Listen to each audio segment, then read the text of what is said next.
सभासद बकरमधील पान क्रमांक 38 मध्ये पुढे असा उल्लेख आहे की अशी फतेची खबर दिल्लीस पाचशास अगोदरच जाहीर झाली होती. पाचशा मनात आश्चर्य करून मनात बेदिल झाले. नवाबाची फौज म्हणजे काय आणि फौजेत राजा अंगे शिरून त्याने मारामारी केली म्हणजे काय?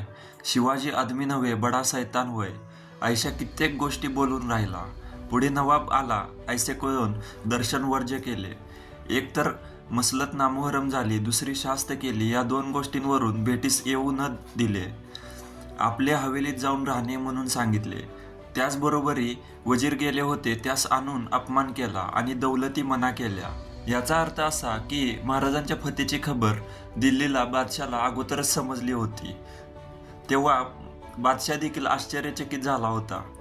तेव्हा तो म्हणाला, शिवाजी आदमी नव्हे बडा सैतान होय.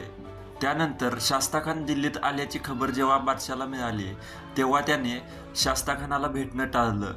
त्याला त्याच्या हवेलीत जाऊन राहायला सांगितलं. शिवाय त्याच्यासोबत जे वजीर वगैरे गेले होते त्यांना बोलवून आणून त्यांचा अपमान केला. त्यांचा सरंजाम त्याने काढून घेतला.